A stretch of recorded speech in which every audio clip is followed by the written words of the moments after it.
The most ferocious hurricane to ever hit the Bahamas devastated the lives of thousands of people back in September.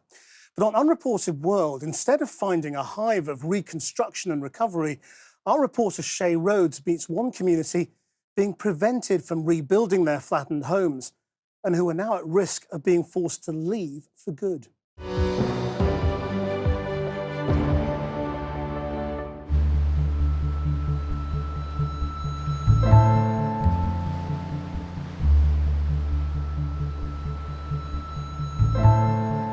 It's not the Bahamas we're used to seeing in the holiday brochures.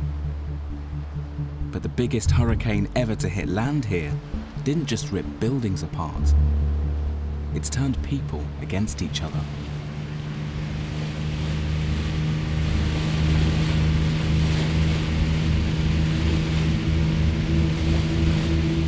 I'm heading into the disaster zone to find out why. What's happened since the world's press left? This is Elbow Key, a tiny island ravaged by winds of up to 220 miles an hour.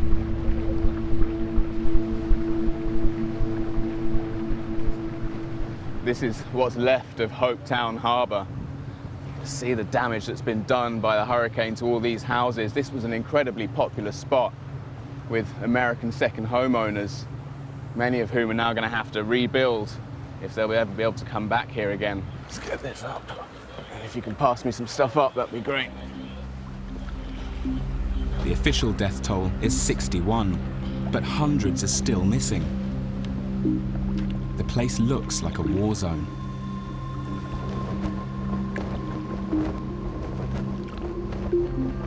Before the hurricane, 500 people lived here, Bahamians as well as Americans with holiday homes,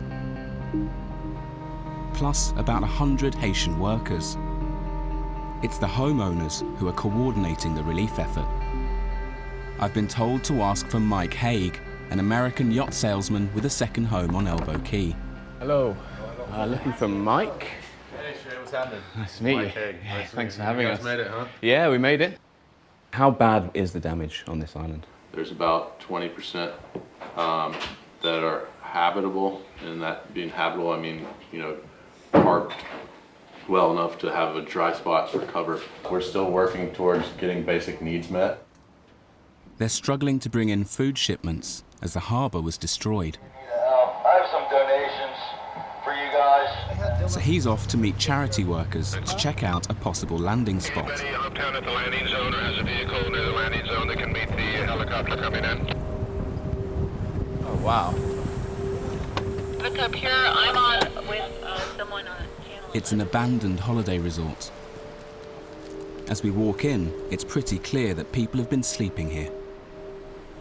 There's been a bunch of Haitian people kind of living here.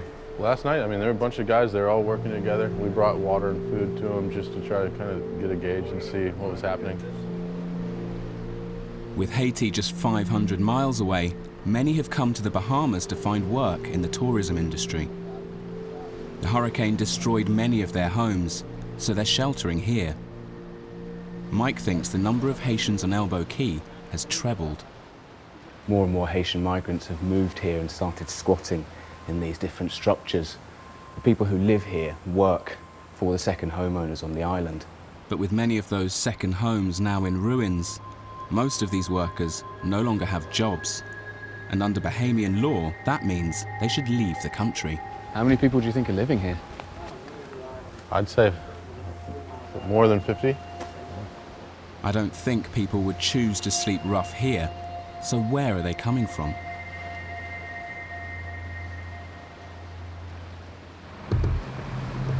I'm heading to the neighbouring island of Abaco, a much larger island and home to about 3,500 Haitians before the hurricane hit. Wow. In the brochures, this was known as the Yachtsman's Paradise. It's heartbreaking. It's like a graveyard for expensive-looking boats. Don't get me wrong, I'm sure the owners of the boats are insured, but it's bigger than them. This is about the people who clean them, who wax them, who sell them around for most of the year. Everybody who relies on all of this needs the owners of these boats to come back and reinvest in the area. Away from the posh bits, the workers had built their own neighbourhood. It's all gone.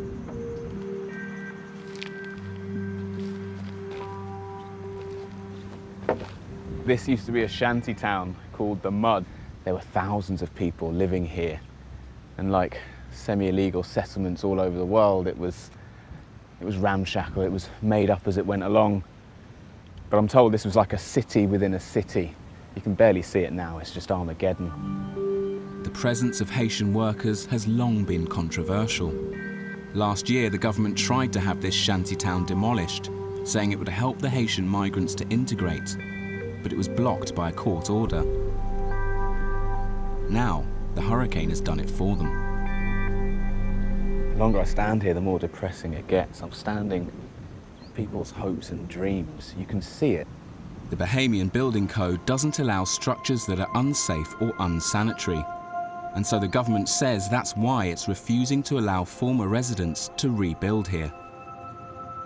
But the knock-on effect for Haitians who lived here means deportation, as even if they have a work permit and a job, they can't stay if they don't have a home. I've heard some are sheltering in what's left of another settlement further up the coast.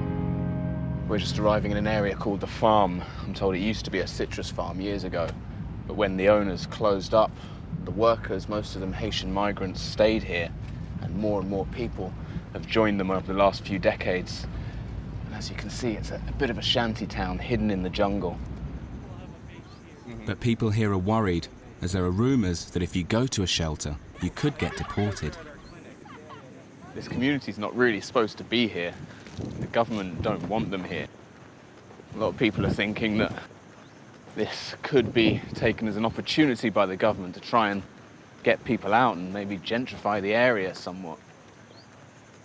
But at the moment, very few people have any idea actually how many people are living here, how many houses there are. Who's level one? Give that to him. I come across an aid organisation handing out books salvaged from a school. So cute, all the kids gathering around trying to get hold of school books. The truth is, it's September. Schools should really have started now, but most of their schools have been destroyed. So these kids, really, if they're going to be able to continue their education, they kind of have to do it themselves. That's at level 5. In the middle, I find 16-year-old Dafka helping out. So, Dafka, what are you hoping to find? Reading books, actually. Yeah? For recreational purposes. Okay. Oh, they've got little school bags. What's in them? I don't know. It's sad to see that you have equipment for school, but there's no school. But there's no school. Yeah. Like, I have all my uniforms, socks, and shoes, and everything ready. I didn't lose them because I packed them and went march forever with them. But my books and everything, they're gone. It's devastating. Yeah, I'm sure it is. Look How at many it. GCSEs were you doing this year? 3. 3, because which I ones? already did 5. The hurricane hit just before she found out her grades. Right now, she's more worried that the aid workers will soon leave. They tell her that they're hoping aid will keep coming for many months. And people who want to help now, what we're saying to them is, you'd be much more helpful if rather than coming now, there's lots of people, internationals here trying to help. You'd be better coming in like 2 weeks' time. You know, you'd be better coming in a month's time. That would be a much better thing for you guys. I think you're very sensible to worry about it, to be honest. Dafka's only 16, but she knows what's at stake for everybody here. Hello. She agrees to show me how her family is now living. Bonjour. How are you? Yeah. Her stepmom Elmead points from the tent they now sleep in to what's left of their family home, as Dafka tells me how they survived the storm. We were on top of a hill, so the flood didn't affect us much. And when we looked outside, everything was destroyed. And when you place your hand on the wall, you could feel the vibration of the wind shaking the house. And we were so we were so scared that we were going to die. So which one was your room? This was my your room? Yes, sir. Dafka has never been to Haiti. She was born in this house. It's all she knows. and she might have to leave. We don't know exactly what's the government planning to do or anything. You've got exams, you've got a whole life to plan for. It's very frustrating because you never know like when it's gonna happen. You don't know if school's gonna open next year or the next year after that. I don't know where my plans are at the moment. Everything is paused for now. How old are you? Her brother Elijah turns up, proud of his newly found supplies. What stuff have you got? Stuff for me? Yeah, let me see. Drink water, clean water. Oh yeah, for cleaning water. That's going to be useful. You know how to use it? Yeah. Did they show you? Yeah. Good. That's going to be really useful. I leave him turning a bucket into a water purifier and Dafka looking after her sister. A family in need of so much, trying to make the best of things. But elsewhere on the farm, I find more evidence of how their future is in doubt. This charity is setting up a water supply, even though they say they've been warned by the government not to encourage people to stay here. This is an incredibly politically sensitive situation. You've got some workers there from a European country that I won't name. This is an illegal settlement, so while they want to provide these people with water, they can't be seen to be doing so. So they've asked us not to mention which country they're from and not to show them setting this up because the Bahamas government won't like it at all. The government has denied it warns charities to stay away. It's told us it provided shelter, food and educational assistance in official camps in the aftermath of the hurricane. And it's in the process of establishing a family relief centre on Abaco. That's where it says it wants these people to move to temporarily, while they get their lives in order.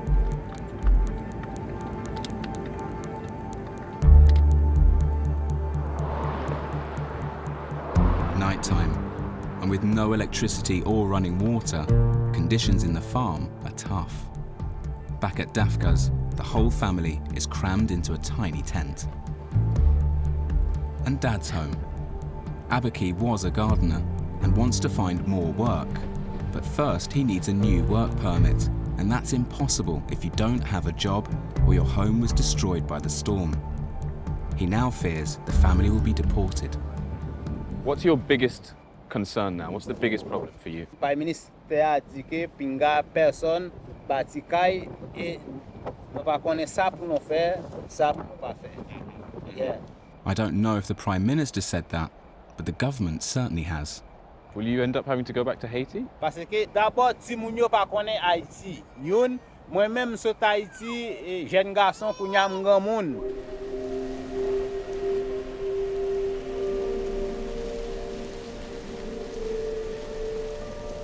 Daybreak, and Abaki is patching up their house, despite the government's ban on rebuilding in this area. Hey, there he is. Abaki!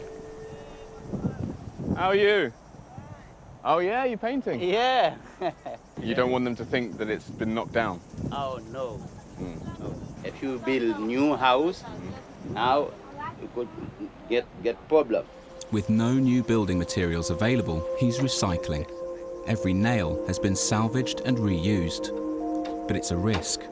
Just this week, the government announced that the farm was going to be cleared and fenced off. I see you putting in all this work into this house, and I'm afraid they're going to come and knock it down. They say that's what they want to do. Yeah. So I try moi essayer faire ça alors m'ba connait si m'a bon, comprendre. Alors on va fin faire là pour le gouvernement le gouvernement yo vini yo craser li. It's hard to watch a family fighting to get back on its feet, all the while knowing that many people just want them gone. Do you feel like people here want you and your family and the Haitian people here at all? I don't think they want us here. They want all of us to leave because we're like, you know, like I think we're set back to them or anything. And we're building these houses and they're not happy about it. Honestly, when I have the age to, I'm gonna go and I'm gonna find a better life for me and my family.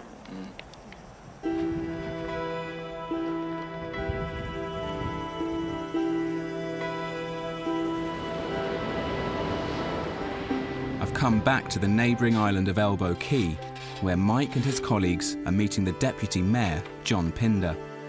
He's been talking to the government about how to deal with the Haitian migrants, many of whom have now moved here from other islands. What's the plan? I could explain it to you, but we gotta have a closed session. Okay, well, can we have a closed discussion now then? Yeah. All right. In the meeting, I can overhear the Deputy Mayor saying he's minded to call in the Defence Force to sweep the whole island and remove all the illegal Haitian migrants. The organisers here are starting to become increasingly alarmed. They think that the number of Haitian migrants is possibly up to 400. They have absolutely no idea. All options are on the table. They could call the Defence Force and have people rounded up, or they could try and deal with it themselves as a community. The team running the relief effort are split, but the Deputy Mayor makes it clear after the meeting that he wants the authorities to get the migrants out. Hopefully they'll be able to, bring it under control before it roots out the local Bahamian populace here. When you say roots out the local population, displaces. Really? 2 or 3 generations from now, I'm 8th generation. There's a lot of us that are, and we've settled this island from the ancestors settled it from nothing. And for us to be here 8 generations from now is the time to lay the groundwork for all of our future children and children's children. Back at the abandoned holiday resort, a shipment of aid arrives, organised not by the government, but instead by the island's residents. Elbow Key is said to be one of, if not the richest island in the Bahamas in terms of the net worth of the people who own homes here. And if you want to know what that looks like in the aftermath of a hurricane, it looks like that. But will any of this aid go to help those in the most need here? In the command centre, Mike is struggling with the outcome of the earlier meeting. He spent time in Haiti after the 2010 earthquake that drove many Haitians to the Bahamas. How's it going, guys? We have a huge problem and there's huge issues. Everybody wants the labor and everyone wants them to work, but no one wants them to be here and no one wants to pay them. The immediate aid that's come in has not reached that community, and that community was the first group of people to clean the streets and to clean up the settlement and clear the roads. And they're the last ones to receive aid, and there's a huge population of people here who don't want these people on the island. And how does that make you feel? I came here personally to Hopetown was because of the integration and community, because of the local Bahamian people of all color going to the school and being together. And I wanted my family to kind of grow up in a place like this. But I didn't expect any of this, when we bought our house here earlier this year. So, it's very personal to me, all of this.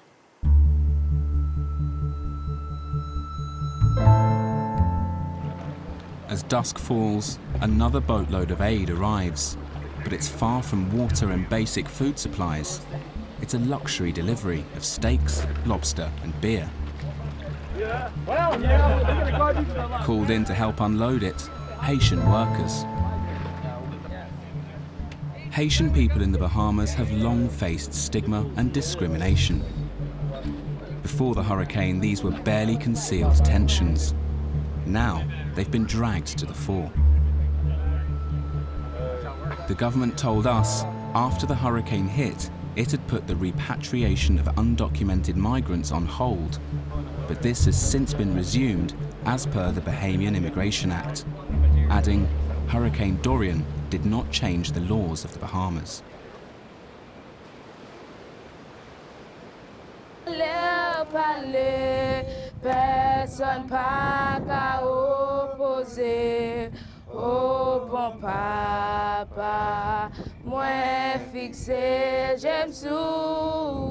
Before I leave, I head back to Abaco Island to see Dafka.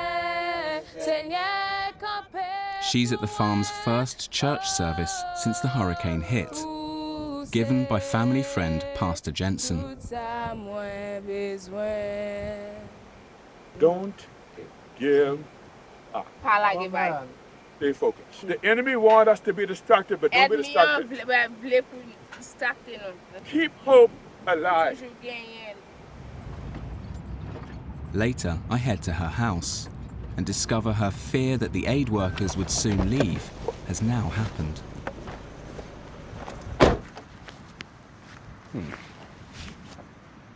It's been over a week since I was last here, and the difference is quite noticeable.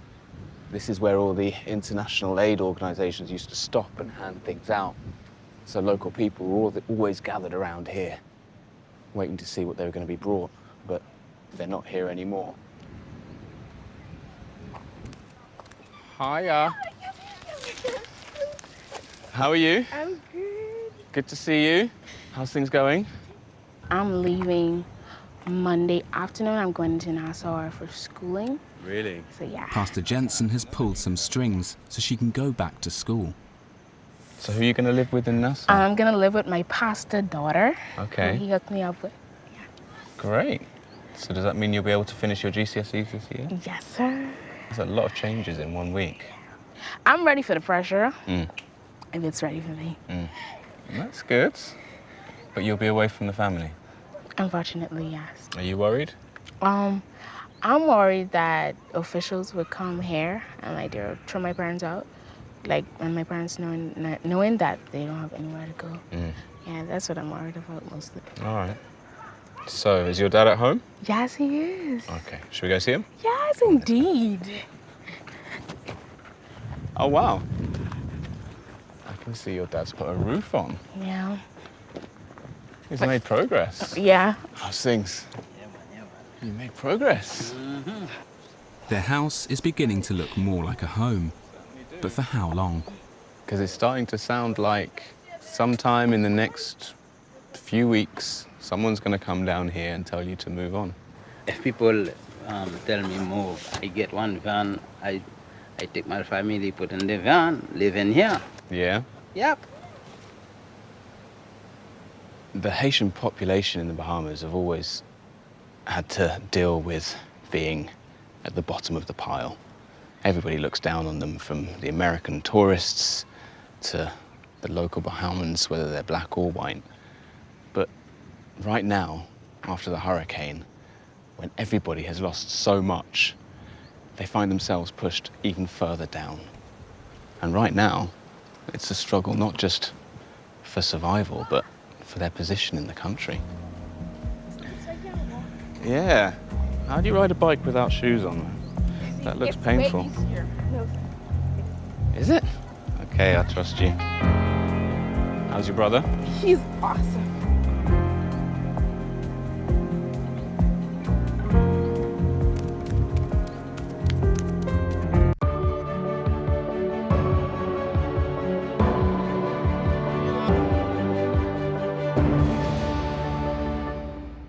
Tonight in Unreported World, I'm in the Dominican Republic, a Caribbean country famed for its pristine beaches and year-round sunshine, but where the UN has identified terrible crimes being committed against teenagers at the hands of sex tourists.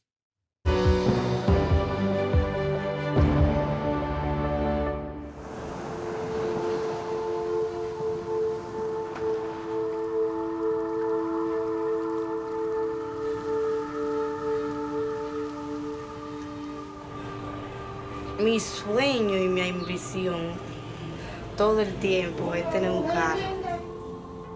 Candy is 17 years old, a year under the age of consent in the Dominican Republic. Yo hasta sueño con eso casi interdiario. En los sueños como que soy yo que estoy manejando.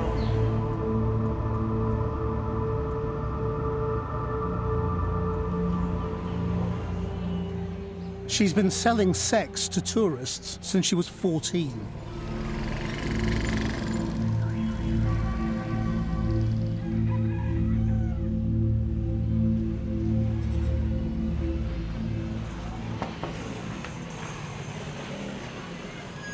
Hola. Hola. Candy. Hi. I'm Krish. And this? Frandy. Frandy. Frandy James. Candy was raised by her grandma after her mother moved abroad. From the age of 11, she has lived in this single room with her baby boy, her brother, sister, and her 2 children. How often do you have to go out to work? Bueno, yo salgo mucho. A la semana yo salgo hoy. Ya hasta en un día sabía salir hasta 4 veces, hasta 5. Si yo, el dinero que yo gasto, en realidad o se me van en los niños o se me van en la casa. Is it mainly tourists who you see? Mayormente, sí, son turistas. Por eso yo consigo un buen dinero por eso, porque yo le gustan las muchachas flaquitas, ¿sabes? Con el cuerpito, así medio yo. Do you think they know that you're under 18? Yo le digo, porque muchas veces hablando con la verdad se gana mucho. Candy tells me later this week she's meeting a regular client, a Swiss tourist who flies in for sex. How old is he?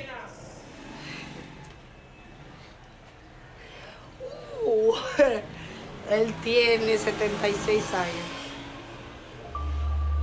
Él me manda el dinero por Western Union y me ayuda mucho.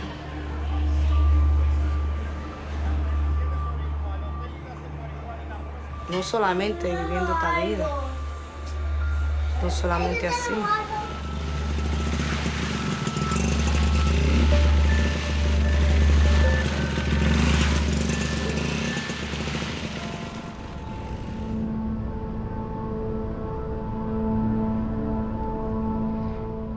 By early evening in the Dominican capital, Santo Domingo, young women are on the streets in search of trade. It's perfectly legal here for individuals to buy or sell sex on the streets. In fact, this is one of the most sexually permissive environments in the world. Even though sex under 18 is illegal, about 1 in 4 of those selling sex on the street are thought to be children, according to the International Justice Mission.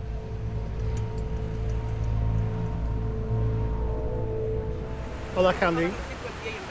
How are you? Candy and her sister Catherine introduced me to 2 young girls aged 13 and 15, whose identities we're protecting. How long have you been working on the street? Desde los 12 años.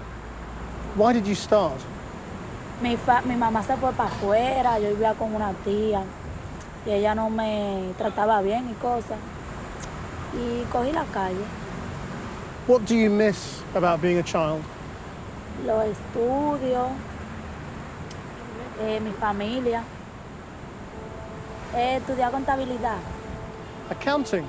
It's a good job.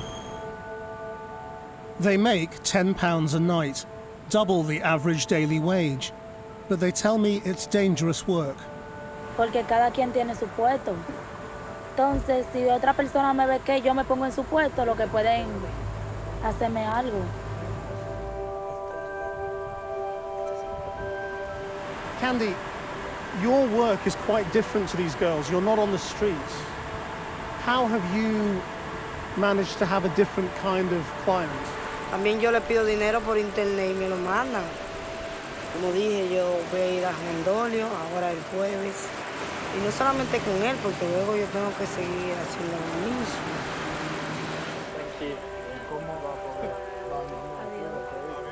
Bye, Shorty, cuídate.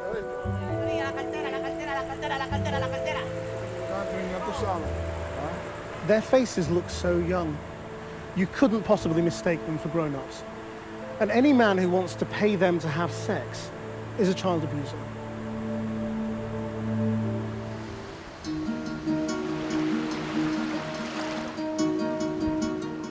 The Dominican Republic is the most popular tourist destination in the Caribbean.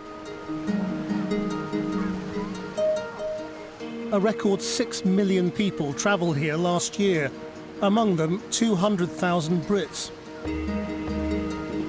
Boca Chica is the nearest resort to the capital and one of the most popular. But its beaches have become a favourite with sex tourists from Europe and North America. Oye, sicario. Dime a ver, todo bien. Everybody knows you. Ya, tengo toda mi vida aquí en esta playa. Él tenía una hija. Supiro's been a sex worker since he was a teenager. He also volunteers, trying to help children being exploited for sex or at risk of it.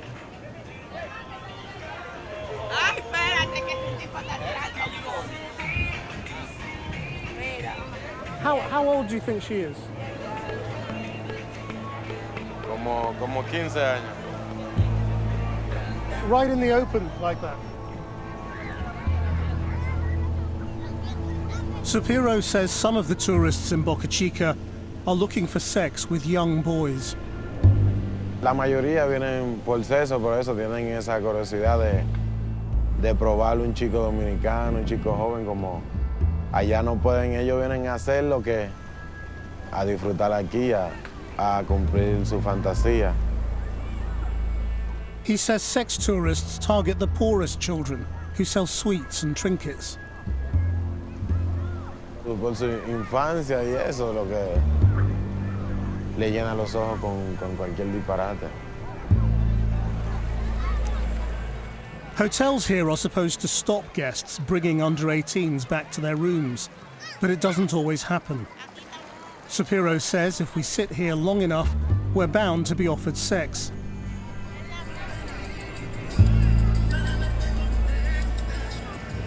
After 5 minutes, I'm approached by a man asking if I want anything or anyone. Okay, well, I'll be on the street at 10 o'clock. I tell him I'll meet him later, intending to film him secretly. He was basically a pimp. He was saying I could have whatever I wanted, girls, boys. He sells drugs as well. And he was saying that the youngest he could get was about 14 years old, and that he could get round all the rules at the hotels that demand ID, saying that they're over 18. You can have whatever you want.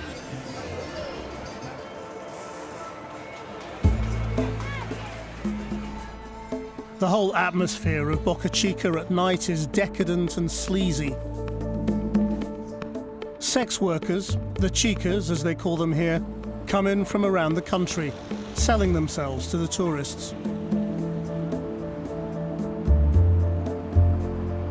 The pimp, Chulo, turns up, but everything is so blatant here that instead of filming secretly, I just tell him what we're really doing, and he agrees to speak on camera about what he does.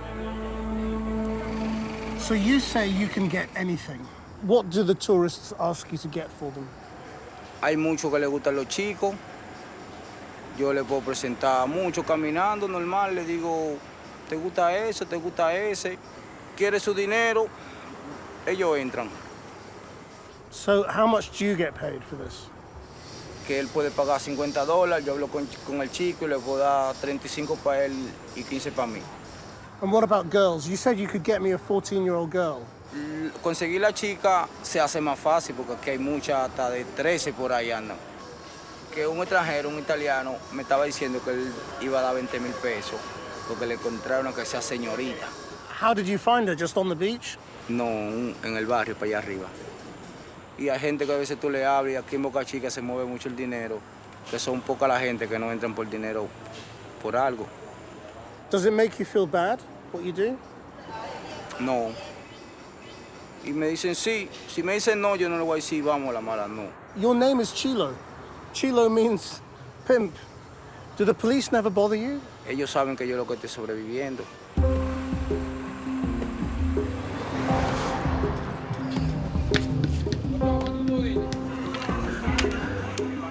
Today, Candy is due to meet the Swiss tourist who regularly comes here for sex with underage girls. He's 76 and is paying her $500 to spend 5 hours with her. That's 3 times the average monthly wage. Hola. How you doing? So are you still going today? Sí, voy a la playa, pero con la persona que tenía que ir, no. Me dijo que estaba enfermo y no puede venir. How did you meet him in the first place? Lo agregué a Facebook y él me mandó su número y empezamos a hablar fue por WhatsApp. This is him? Did he like this page? Sí, porque yo tengo fotos media sexy. Entonces. That was going to be a lot of money for you, wasn't it? So what will you do instead? Bueno, ir a la playa sola me siento. Cualquier hombre que se me pegue, pues yo me voy con él porque atrás del dinero que yo ando. Candy leaves her baby, unsure how long she'll be gone. Dale un besito a tu hermana que se va. Vete con Dios, no güey. Vete con Dios.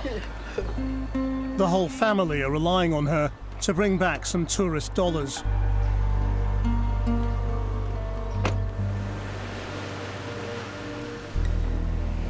It's a beautiful beach, but watching Candy at work is a sad scene. She's trying to catch the attention of every passing man, all old enough to be at least her father. And no one is biting. She joins some other teenagers who've come in from out of town doing the same, hoping they'll be more noticeable as a group. But it doesn't work.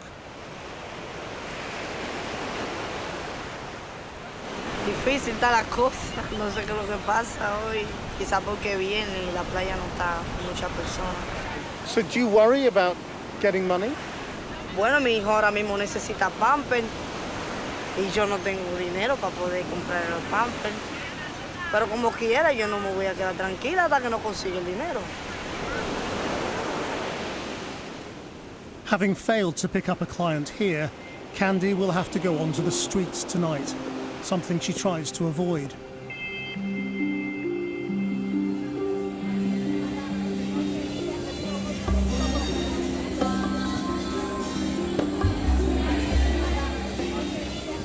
This is the colonial zone of Santo Domingo. It's a beautiful place and a hub for all the foreign tourists who come here.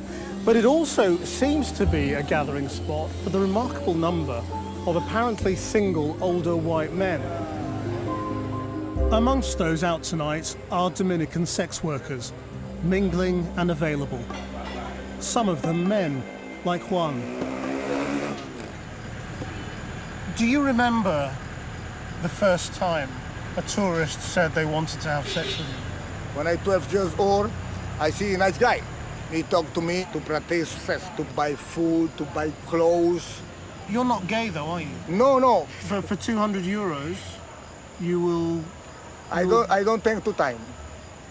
You don't think twice? No. Did it mess with your head at all? I don't feel good. The sex tourists who come and try to have sex with the young boys, they can't do it in their country. Why can they do it here? In Dominican Republic, I think about it. Money talk. But the police station is just there. Yeah. Police station. What they have inside? Cops. Exactly, the cops. They're rotten, the cops. You know that. And what do you think of what's going on with all the sleazy tourists? Wait a minute, sleazy tourists. It's a poor country. Yeah. People need to eat. You understand that? But that's exploiting them, isn't it? No. The tourists bring the chica to lunch to have a good meal. They're happy. You know how much they can make a day. Yeah. But what do they have to do for it? For God's sake, sex. Not Okay. less than that Okay. to make money. If you stop the sex here, it will be empty. Thank you very much. Okay? Thanks for talking to us. Okay.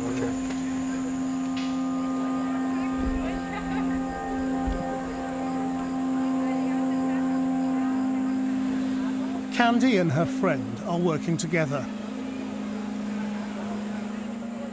It's not long before they get talking to a man. After a few minutes, they leave for his hotel. Candy later tells me he paid them each $15 to have sex with him. Of course, he may not know that Candy is only 17 years old, but it's up to him to ask. because he is now breaking the law. And the strange thing is, as you can probably see from the flashing lights on my face, there are police all over this square, and they're doing nothing about it.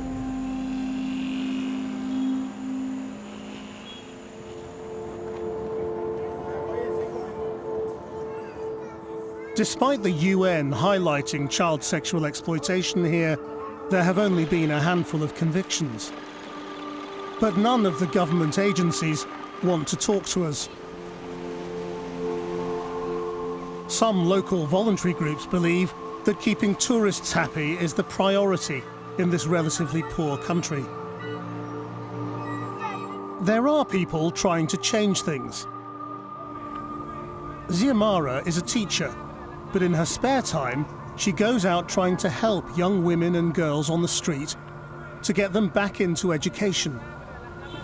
Ay, que tenemos una actividad, Martín. No me habla actividad a mí. Yo aquí me busco mi cuarto, yo singo. No puedo ir a la actividad. La actividad mía está aquí. Muchas gracias. Bye. Ese es mi trabajo. It's a tough sell. Many of them are illiterate in a country where 1 in 4 girls leave school early because they've become pregnant. It seems very early in the morning for girls to be selling sex in the park. I mean, is this normal at this time?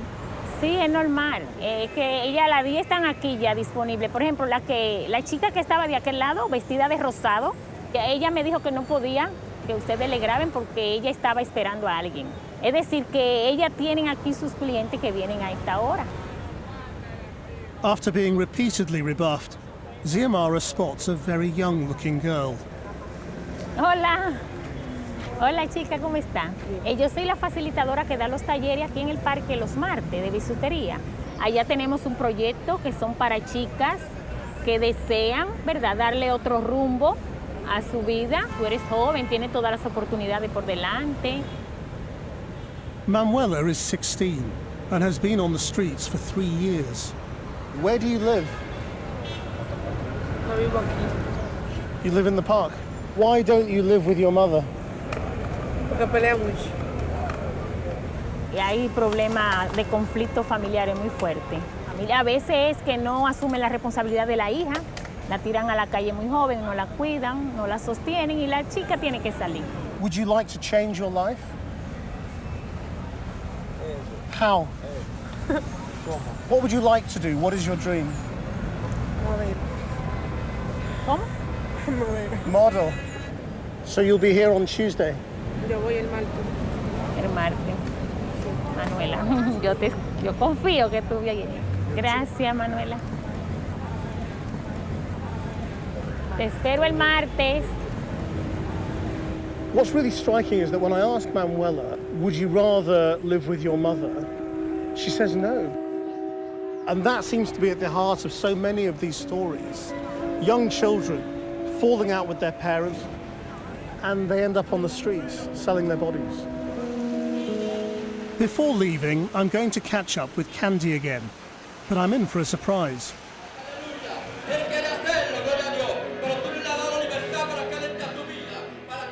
On Sundays, she goes to church, where she's been a committed evangelical Christian for 5 years.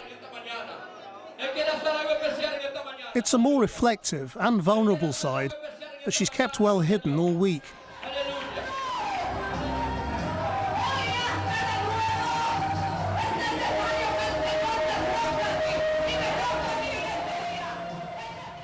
Cuando yo voy a la iglesia, yo siempre voy a pedirle perdón porque uno comete muchos pecados en realidad. A lo que yo me dedico solamente es un pecado muy fuerte. Me da vergüenza porque yo soy muy temerosa de Dios.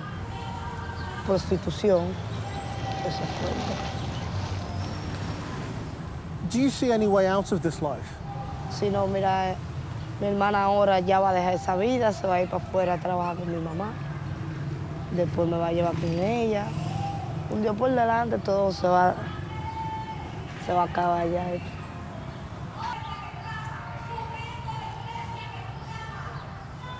What are you thinking? You miss your mother, don't you?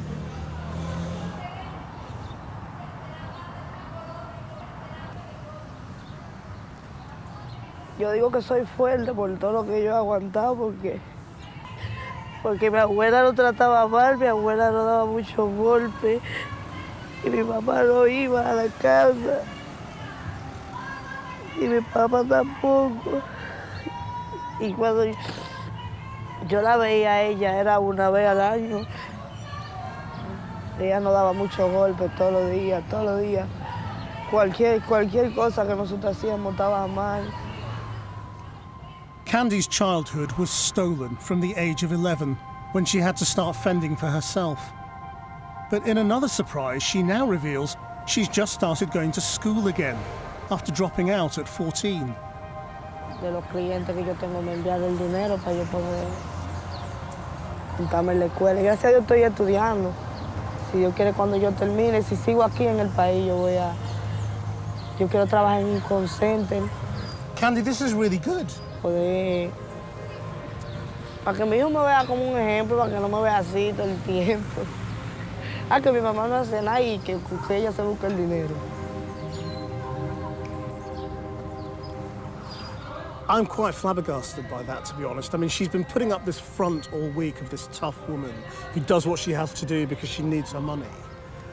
And the truth is, you know, she is just a girl who really misses her mum, who desperately wants to be looked after, and who just reveals now that she's quietly going to night school and wants to go and work in a call centre and get a proper job. This is the real Candy.